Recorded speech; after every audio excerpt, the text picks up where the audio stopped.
주체, 객체, 변동. 이런 목차로 나오죠? 그럼 그 네 가지 목차가 다 시험범위인가? 아니에요. 민법 총칙 중에서 어디만이 우리 시험범위냐면 권리변동 파트만이 우리 시험범위에 들어갑니다. 권리변동 파트요. 그래서 여러분들이 가지고 계신 교재 22페이지를 보시면 뭐라고 써있냐면 법률관계와 권리변동 이런 목차가 나오죠. 이렇게 권리변동이라는 목차부터 나오는 이유가 뭐냐면 권리변동 파트가 우리 시험범위이기 때문에 거기에서부터 교재는 기술이 되어 있는 겁니다. 그죠? 그 다음에 물권법은 물권법의 전 영역이 시험범위에 들어가요. 전 영역. 그 다음에 채권법은 채권법의 전 영역이 아니고 채권을 발생시키는 가장 대표적인 법률행위가 계약이에요. 다시요. 채권을 발생시키는 가장 대표적인 법률행위가 계약이고 이 계약에 대해서 기술하고 있는 파트를 우리가 계약법이다 이렇게 불러요. 계약법.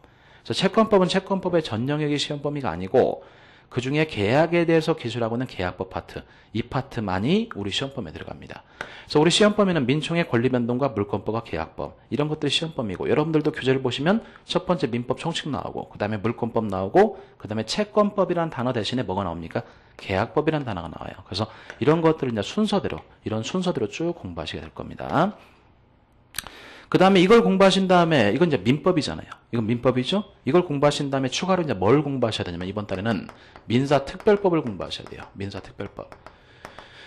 예, 이 민사특별법은 뭐냐면 민사에 관해서 특별한 입법 목적을 가지고 만들어진 법이 민사특별법이에요. 다시요. 민사에 관해서 특별한 입법 목적을 가지고 만들어진 것이 민사특별법이에요. 특별법이 뭔지는 조금 전에 설명드렸죠. 그래서 여기서 민사특별법이란 목차하에서 5가지를 공부합니다. 첫 번째, 주택임대차 보호법을 공부할 것이고 두 번째는 상가건물 임대차 보호법, 세 번째는 가등기 담보 등에 관한 법률, 네 번째는 집합건물의 소유 및 관리에 관한 법률, 다섯 번째는 부동산 실권리자 명의 등기에 관한 법률, 이렇게 5가지 민사특별법을 공부하게 될 겁니다. 그래서 우리 시험범위는 이렇게 민법과 민사특별법 이게 시험범위고 이 두 분야에서 총 40문제가 이제 출제가 되죠. 40문제가. 그래서 이 40문제를 맞추기 위해서 여러분들이 앞으로 이제 저하고 같이 이 기본서를 가지고 공부하시게 될 겁니다. 출제 비중은 어떻게 되어 있는 것인가 그것도 이제 알고 계시면 도움이 될 수 있기 때문에 설명을 드릴게요. 일단 민법 총칙의 권리변동 파트 여기서 몇 문제가 출제가 되냐면 10문제가 출제가 됩니다. 여기서 10문제예요. 그 다음에 물권법에서 몇 문제가 출제가 되냐면 물권법에서는 통상 14문제에서 15문제 이 정도가 출제가 돼요. 14문제에서 15문제. 그 다음에 계약법에서는 몇 문제가 출제가 되냐면 10문제가 출제가 돼요. 10문제.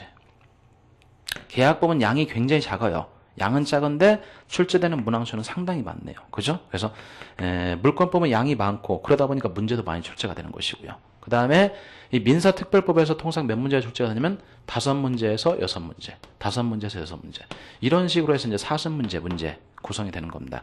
이런 것들 말씀드리는 이유가 뭐냐면요. 아까 제가 말씀드렸죠. 숲을 먼저 볼 줄 알아야 돼요. 그러니까 어디가 중요한 것인가 교통정리할 줄 아셔야 되겠죠. 민사특별법을 보세요. 민사특별법은 5개 법을 공부하죠. 가장 양이 많아요.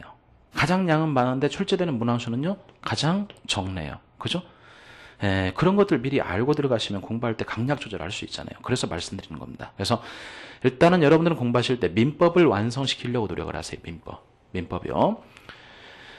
민법이 완성이 된 다음에 민사특별법을 공부하시면 민사특별법은 일반법을 공부한 다음에 일반법과 다른 내용이 뭔가 그런 것들 살펴보는 거거든요. 그러니까 일단 민법이 완성되면 특별법 공부할 때 조금 쉬우니까 지금 단계에서 공부하실 때 민법을 빨리 완성시키려고 노력하세요. 민법 중에서도 어디가 제일 중요합니까? 물권법이네요. 문제가 제일 많이 출제되죠. 또 어디가 중요합니까? 계약법이요. 왜요? 양은 적은데 출제되는 문항수는 많잖아요. 그래서 그런 것들을 여러분들이 좀 알아주셨으면 하고 첫 시간에 이런 말씀 드린 겁니다. 지금 제가 뭘 했습니까? 지금 뭘 했냐면요. 여러분들이 공부하는 민법이 도대체 뭔가 개념정의였어요.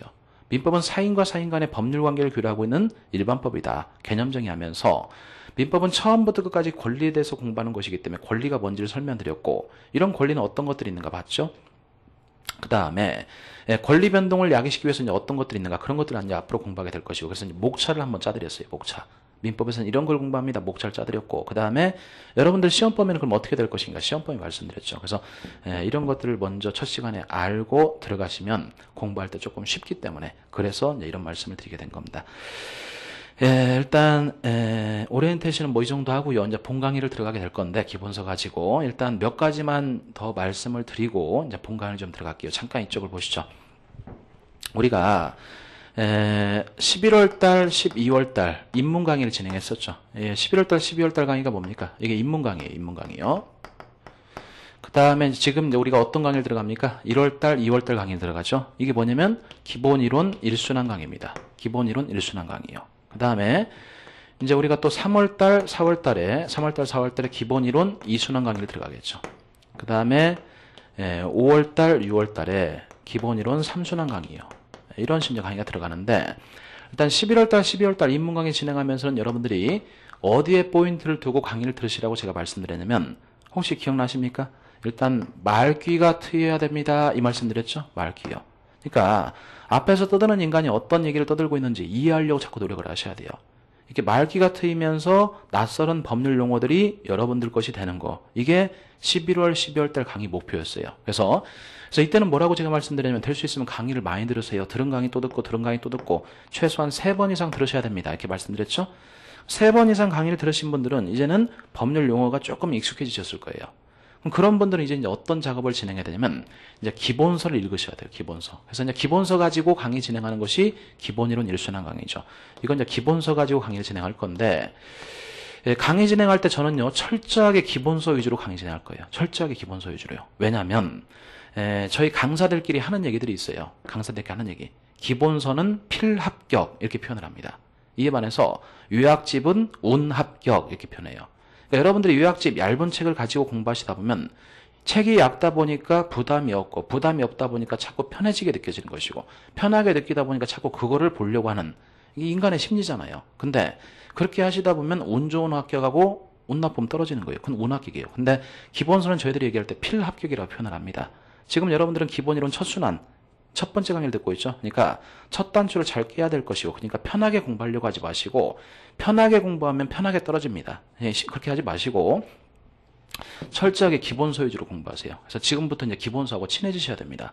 근데 기본서를 읽으실 때 이게 이제 눈에 팍팍 안 들어오잖아요. 그래서 일단 뭐가 중요한지 뭐가 중요하지 않은지 여러분들 잘 몰라요. 그래서 그런 작업들은 이제 제가 대신해 주는 거죠. 그래서 일단은 1년 강의는 철저하게 기본서 위주로 강의 진행할 것이고 모든 내용을 기본서에다 함축시키셔야 돼요. 혹시나 기본서에 빠진 내용이 있다면 기본서에 가피를 하면서 기본서에다 모든 내용을 함축시키셔야 돼요. 그래서 시험장 갈 때 기본서를 계속 반복해서 보시는 거 그런 것들을 연습하는 첫 단계입니다. 그래서 철저하게 기본서 위주로 진행할 것이고 그러면서 여기서 이제 밑줄 작업을 진행할 거예요. 밑줄 작업.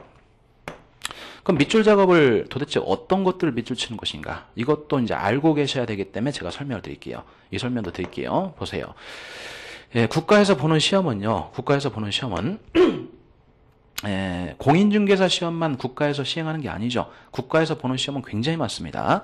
사법고시, 행정고시, 입법고시, 감정평가사, 법무사, 변리사 시험, 그 다음에 7급 공무원 시험, 9급 공무원 시험, 경찰 시험, 그 다음에 또 여러 가지 시험들이 있죠. 이렇게 국가에서 보는 시험들은 굉장히 많아요. 근데 이제 공인중개사 시험도 그 중에 하나고요. 이 국가에서 보는 시험들은 굉장히 많죠. 10가지가 넘어요. 근데 그 시험들의 공통점이 뭡니까? 공통점은 다 민법이 시험 과목으로 들어가요. 왜요? 민법이 모든 법의 기본이기 때문에 그렇습니다. 저희들이 법대 들어가면 1학년 1학기 때 제일 처음에 공부하는 것이 법에 대해서 모르면서도 공부하는 것이 뭐냐면 민법 총칙입니다. 왜냐하면 민법이 모든 법의 기본이기 때문에 그래요. 그죠? 이렇게 민법이 모든 이제 시험 과목으로 들어가는 것이고 또 한 가지 공통점이 뭐냐면요. 또 한 가지 공통점은 국가에서 보는 시험들은 다 출제 기준표가 정해져 있어요. 출제 기준표. 이건 제가 하는 얘기가 아니고요. 출제위원으로 들어가는 교수님들이 이제 그런 얘기를 합니다. 이런 출제 기준표 주어져. 그리고 우리는 그거에 따라서 출제할 수밖에 없어. 이렇게 말씀을 하십니다. 그분들이. 출제 기준표가 어떻게 주어지냐면요. 이렇게 주어져요. 60대, 20대, 20. 이런 식으로 출제 기준표가 주어집니다. 이 무슨 뜻인가? 무슨 뜻이냐면요. 우리가 문제를 출제할 때 이렇게 60%가량은 쉬운 문제를 출제하세요. 이렇게 이제 오더를 받는데요. 쉬운 문제를 출제하세요. 이렇게 오더를 받아요. 그래서 60%는 쉬운 문제를 출제하라고 했기 때문에 60%는 쉬운 문제를 출제할 수밖에 없대요. 그러면 우리가 40문제 시험을 보는 거잖아요. 그럼 40문제 중에서 60%면 몇 문제입니까? 24문제예요. 이 24문제는 쉬운 문제를 그냥 출제해요. 이 쉬운 문제라는 것이 어느 정도의 쉬운 문제냐면 민법의 기본만 쭉 따라오면 충분히 풀 수 있는 문제, 강의만 듣고도 충분히 풀 수 있는 문제, 그런 문제들을 출제해라 이렇게 오더를 받아요. 실제로 또 그렇게 출제하고요.